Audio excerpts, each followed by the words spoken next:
नाज़रीन अवामी न्यूज़ में खबरों जो सिलसिलो जारी है। इन वक्त तक ठुलंबा ख़बर ॾींदा हलूं तो बलोच कॉलोनी मां नारी मुड़स जो घर बुआरे फरार थी वई। 30 वरनि जी ख़ानज़ादी 2 हफ़्ता अॻु जान मोहम्मद सुमरे सां शादी कई। नारी पंहिंजे मुड़स जे घर खां 1.5 लख ऐं सोन खणी फरार। 30 साल ख़ानज़ादी ज़ाल जान मोहम्मद सुमरो घरां फरार थी वई। ॿिए तरफ़ घर रखियल रोक 1.5 लख रुपया ऐं 1 तोलो सोन जो बि खणी वई। यादि रहे त 2 महीना अॻु ख़ानज़ादी खे अॻिले मुड़स हक़नवाज़ नसीराणी कारा हणी घरां कढी छॾियो। 2 हफ़्ता अॻु में सुमरे फ़कीर पंहिंजे भाउ लाइ 2 लखनि में वठी शादी कराई, जेका अॼु मौक़े जो फ़ाइदो वठी घरां फरार थी वई।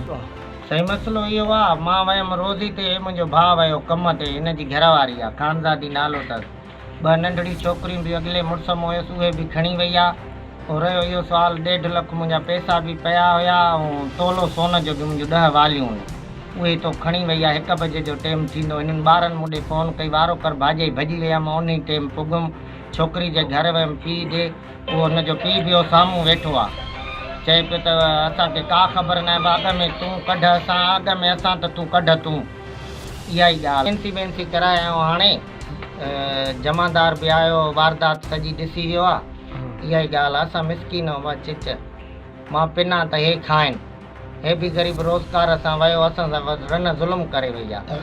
शक वग़ैरह कंहिं ते बि न आहे। इहो ॿुधोसीं त चई बसि इहो निकिरी वई आहे रन। तव्हां नालो छा आहे? मुंहिंजो नालो मज़ार आहे। पोइ तव्हांजी छा थींदी जेकी भरी आहे? मुंहिंजी धीउ आहे। साईं मसइलो इहो मान खे 1.5 महीना 2 महीना ते मां परणा ॾिनी आहे। हर को पंहिंजे रोज़ी सां। मां बि अॼु बीठो हुउमि जो भठे ते, हिननि कई फ़ोन, चए भाई छोकिरी भई आहे भॼी। आयासीं भॻासीं, हेॾे हेॾे ॻोल्हियासीं कान लधी।